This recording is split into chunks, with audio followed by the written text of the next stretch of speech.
ଏବେ ଏବେ ପାଣିପାଗ ବିଭାଗ ପକ୍ଷରୁ ପୁଣି ଲଘୁଚାପ ସୃଷ୍ଟି ନେଇ ସୂଚନା ଜାରି ହେବା ସହ ରାଜ୍ୟକୁ ଆସୁଛି ପ୍ରବଳ ବର୍ଷା।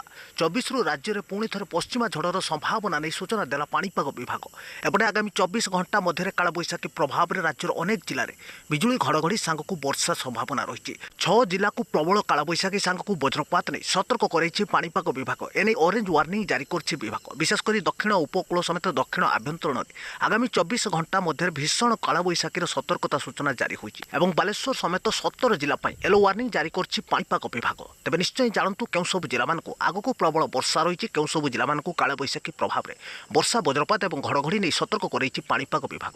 ତା ପୂର୍ବରୁ ଭିଡ଼ିଓକୁ ଲାଇକ୍ କରନ୍ତୁ, ଚ୍ୟାନେଲକୁ ସବସ୍କ୍ରାଇବ୍ କରିନଥିଲେ ସବସ୍କ୍ରାଇବ୍ କରି ଘଣ୍ଟି ବଟନକୁ ଦବାନ୍ତୁ। ସବୁ ସମୟରେ ପାଣିପାଗର ତାଜା ଅପଡେଟ୍ ପାଇପାରିବେ। ଏହା ସହ ଆପଣମାନଙ୍କ ଅଞ୍ଚଳର ଆଜିର ସ୍ଥିତି କ'ଣ ରହିଛି ନିଶ୍ଚୟ କମେଣ୍ଟ ବକ୍ସରେ ଜଣାନ୍ତୁ। ତ ଭାରତୀୟ ପାଣିପାଗ ବିଭାଗ ବା ଆଇଏମ୍ଡିରୁ ଜାରି ସୂଚନା ଅନୁସାରେ ରାଜ୍ୟକୁ 24ରୁ ଆସୁଛି ପୁଣି ଏକ ପଶ୍ଚିମା ଝଡ଼ ୱେଷ୍ଟର୍ଣ୍ଣ ଡିଷ୍ଟର୍ବାନ୍ସ ନେଇ ପାଣିପାଗ କେନ୍ଦ୍ର ସୂଚନା ଦେଇଛି। ପ୍ରଭାବରେ 24ରୁ ରାଜ୍ୟରେ ହୋଇପାରେ ହାଲୁକାରୁ ମଧ୍ୟମ ଧରଣର ବର୍ଷା। ଏପଟେ ସକ୍ରିୟ ଥିବା କାଳବୈଶାଖୀ ପ୍ରଭାବରେ ରାଜ୍ୟର ଅନେକ ଜିଲ୍ଲାରେ ଆଜି ବିଜୁଳି ଘଡ଼ଘଡ଼ି ସାଙ୍ଗକୁ ବର୍ଷା ବଜ୍ରପାତ ହୋଇଯାଇଛି। ଆଗାମୀ 24 ଘଣ୍ଟା ପାଇଁ ରାଜ୍ୟର 6 ଜିଲ୍ଲାକୁ ଅରେଞ୍ଜ ୱାର୍ଣ୍ଣିଂ ଜାରି କରିଛି ପାଣିପାଗ ବିଭାଗ। କୋରାପୁଟ, ରାୟଗଡ଼ା, ଗଜପତି, ଗଞ୍ଜାମ, କନ୍ଧମାଳ ଏବଂ କଳାହାଣ୍ଡି ଜିଲ୍ଲା ପାଇଁ ଚେତାବନୀ ଜାରି ହୋଇଥିବା ନେଇ ପାଣିପାଗ କେନ୍ଦ୍ର ପକ୍ଷରୁ ସତର୍କ କରାଯାଇଛି।